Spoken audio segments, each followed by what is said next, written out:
Choip, choip, choip. Choip, choip, choip.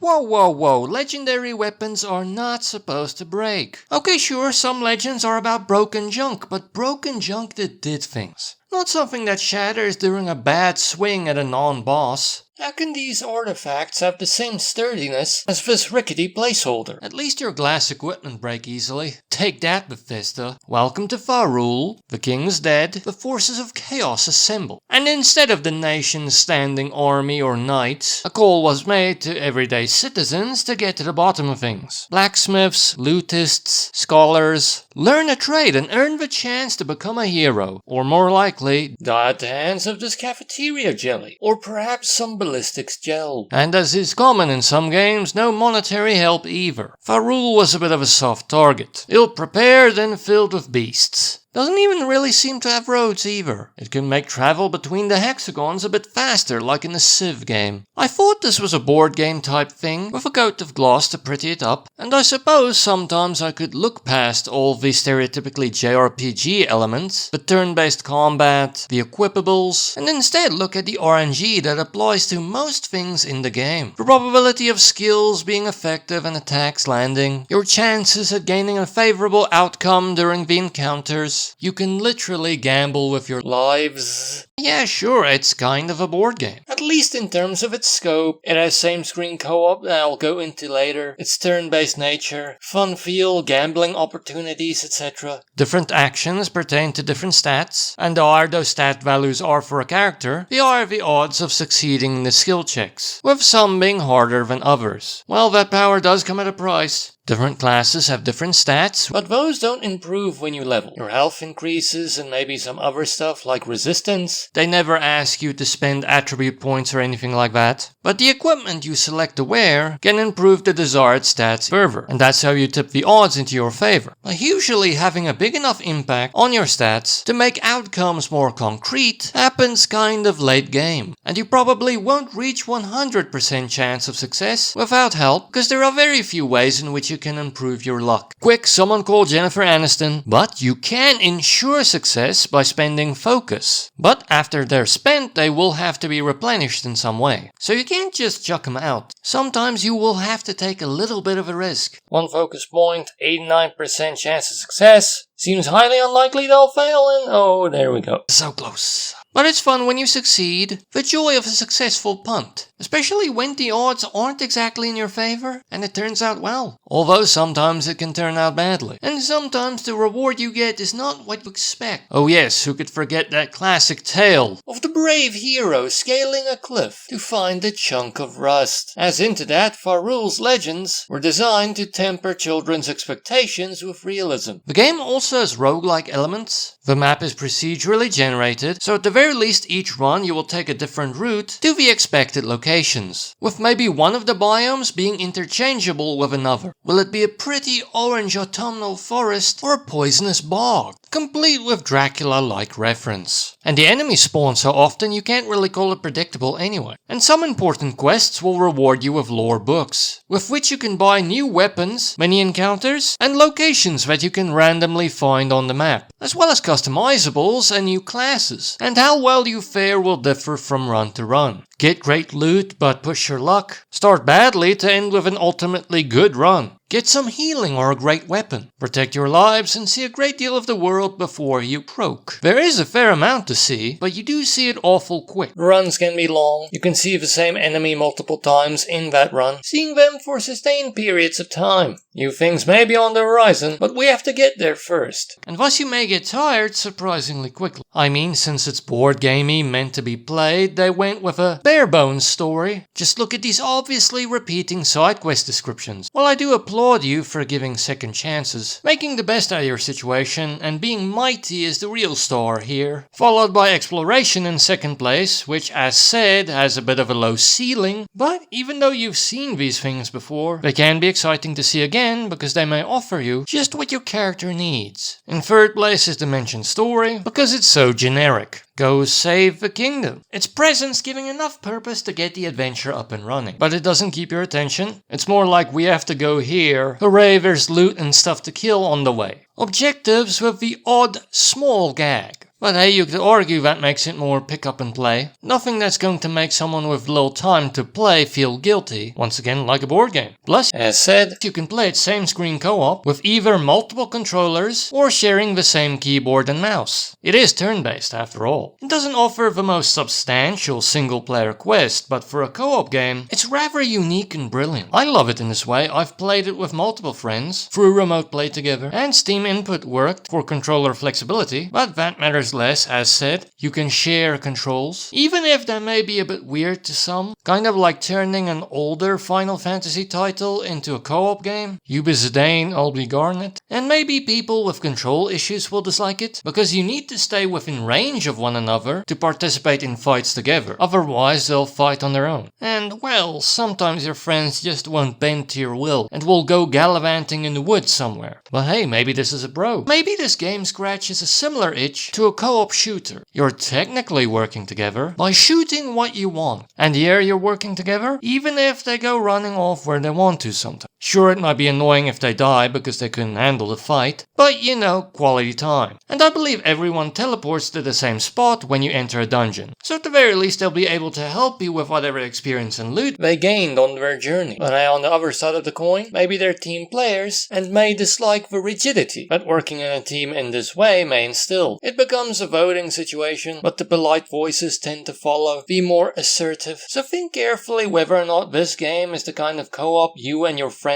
will like, although maybe we shouldn't worry too much about this. Let's not pretend that Dungeons and Dragons nights have never ended in someone needing medical attention because someone whipped a dodecahedral into their eye. I love this method of control, but during single player, when you control all 3 characters... Oh yeah, this is a weird game where you can't play 4-player co-op, but you can play 3-player co-op. Just by the way, when you control all 3 characters yourself, sometimes it can be a little bit annoying moving them all into the same direction, turn by turn, instead of them acting as a single unit. Corralling them. But different characters have different speeds and thus movement ranges, and as said with different skills, and sometimes there is something to be gained from splitting up. You go deal with this encounter while I heal. Saves a bit of time because as time passes, the chaos increases, which makes the enemies deadlier, and eventually scourges will awaken, and if you haven't dealt with them yet, they can enact some powerful debuffs on you from a distance. And actually that's one criticism that one of my friends levied at the main campaign. This need to efficiently progress maybe makes them feel like they're being rushed. At least for some. I just took it as part of the challenge. But that's not the only mode this game has. It is a mode where you're only fighting in a dungeon, or where you fight on different maps towards different goals. So the main campaign is beefy for a same screen co-op quest, and then if you and your friends get tired of it, you can play all of these. Nice additional content, and in my opinion this game is visually brilliant. Incredibly polygonal, with funny ragdoll physics. Very earth-toned at times. Pastel even. Maybe a touch pallid, but I think it looks great. A lovely map and lovely compact arenas for turn-based fun. Debone the enemy. It's like they fit the exact right amount of set dressing into each one of these rooms or areas. They're stuffed, cute and small, but not really cluttered. But maybe there are times when the lack of uniformity and theme in the enemy design can maybe be a bit of a turn-off, to some at least. But that's a definite maybe, because stereotypically a lot of JRPGs do this. A blank blank and a blank walk into a bar. Do they work together? Maybe a looser approach with more whimsy, and perhaps your adventurers can look a bit plain, at least facially. Well, at least they're determined. But once they get geared up, they look pretty cool. And hey, whatever criticisms you can have towards this game visually, some at least may find a perverse pleasure in beating Dobby the Houseelf. Warning, he's become quite acrobatic though. And the music's pretty good too. Sometimes Ren-Fair kind of stuff.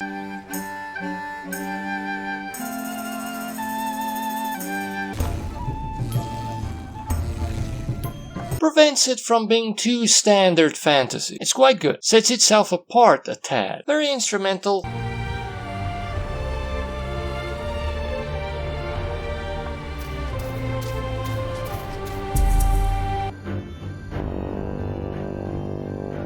Has some nice cues for victory with percussive touches.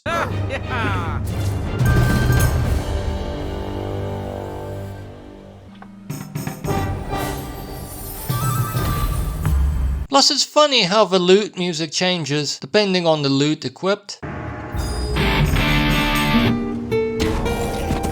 Strum it! The power of music is enough to murder things. I played for about 36 hours in total, but that includes quite a few attempts of the main campaign, and at least one attempt of each of the other campaigns except for Gold Rush, plus some co-op with friends. That's about the time it took me to get bored, even though I still had a lot of stuff to unlock. Originally, I played the game for maybe a 2-hour attempt, something like that, and only came back to it a long time after. So perhaps it's fair to say that not everyone will like it as much as I did. So let's take a more conservative estimate of the hour. Sure, some may play until they die and then stop, but I like this game too much to be that harsh. The closest I ever came to the boss was dying in this tower, and that attempt took me about 8 hours. I think I'm pretty close to completing the main campaign here. Very deflated. And the game is cheap on Steam. 130 Rand full price, 32 Rand 50 on sale. That's excellent value if you play it as long as I did, with the occasional co-op when friends came over or over remote play together. And it gets downgraded to 4 Rand 7 cents per hour of gameplay if you only play one main campaign run, and that one run happens to be good, which generally is an okay price per hour. Not amazing, but some people may play less than this. But I'd argue this is a good price per hour for only one of those game modes. But yes, please carefully consider whether or not you'll get full use out of this type of game. And to download, it isn't that bad, as it only takes up 2.31 gigabytes on the hard drive. Not an ideal size, but not that bad. But unfortunately, the game does not work on the Warhorse. There was a laggy menu, a long load time, and it crashed after a little bit of play. And that's after it was automatically set to low settings. So here are the system requirements. You will need something stronger to play it. And stereotypically, it's kind of kid-friendly. Sure, the dying jolt is kind of extreme with the Ragdoll physics, and there's some blood, but not much. It's kind of cartoony there. But you can unlock the Hobo class, and I think that there should be at least 3 forehead marks. At least that's what I could glean from my incredibly short research stint. But they're a fantasy monk, so maybe it's fine. And maybe on occasion the game chose to include some crass humor. I don't feel like it's a trend. Maybe they were trying to behave and they just couldn't hold it in anymore. And as said, it does have the weird up to 3-player same screen co-op. I suppose it does encourage teamwork or then forcing it upon you, which is a good thing, but it may irk those with control issues. I did test remote play together as well as Steam input, and both worked for this game. The game has great polygonal visuals. Beautiful and pallid, but it has some weird theming that not everyone will get on board with, and sometimes some grungy polygons, and some of the cartoony design is rather pleasant. Look, my frost staff has a penguin on it. Delightful. And it also has lovely ragdoll physics. They shoot about in that lovely enclosed arena. So compact, so contained. And it has pretty good Ren-Fair music, with some nice cues for victories, funny alternating lute noise, although maybe the general Ren-Fair music makes it feel a bit serious at times, which is at odds with a great deal of the game. The game is pleasant enough turn-based combat, a lot of status effects to apply, a lot of different attacks to accompany the weapons you equip, some strategy to consider, slowing them down, for instance, so that it takes longer for them to attack, their invulnerabilities to consider, etc. Lovely board game-like exploration of the map, staging plenty of fights and encounters, and both the combat as well as the encounters are heavily dependent on RNG, combined with your stats. So it's not completely luck-based, but there are a lot of times when luck provides the thrill, or on occasion anger. I like this, some people won't. It makes it more board gamey, plus there are ways of turning things to your favor. Equipping gear to improve the stats, spending focus to turn things into sure things, or things that are sure enough that you're willing to gamble on them. But yes, there is RNG, especially at the start, before you can truly start manipulating the odds. But you do have focus from the start, so at the very least you'll get a few sure things. On the maybe side, the story is generic, and it's just enough to give purpose. A lot of times you don't even think of the purpose. You just know you're supposed to go to this place and usually fight something. Also, some people may not like the chaos and scourge system on the main campaign. Maybe makes things feel a bit more rushed to them. Not give as much time to grind. I think that may be the point. As things get more expensive, the further away you go from the start, at least biome-wise, and this may prevent you from too easily becoming prepared through experience and cheap purchases of herbs. But while that is a good reason, that may not prevent them from disliking it, feeling rushed. But you can change these variables in the house rules when you set up the game. And on the con side, after all all that time, there's still quite a few things I have to unlock in the roguelike shop. Mostly gear and cosmetics, and a few bigger ticket items like location. I read online they may not be worth it, and in all fairness, this game doesn't really offer the quickest roguelike start. It feels very deflating when you get a far distance into the game and die. I mean, this isn't exactly the largest assortment of functional items. And as said, the nearly successful run took me 8 hours. So maybe the average player is going to get bored sooner than I did. But as said, there are other game modes you can try. So at the very least, you can try a different one to try and space things out. They have different goals, don't rush you with a chaos system. I think they may even have different gear, and rarely other biomes, to counteract that you probably will see most of the things that the game has to offer pretty early on, because the roguelike store is a pretty slow trickle. I probably had more desire and excitement for this game than a lot of people will have. Push me this far. Come on, play it and experience an RPG board game with a Holmesian touch. The most important thing you can upgrade is your pipe to better smoke herbs. Insert your own joke here.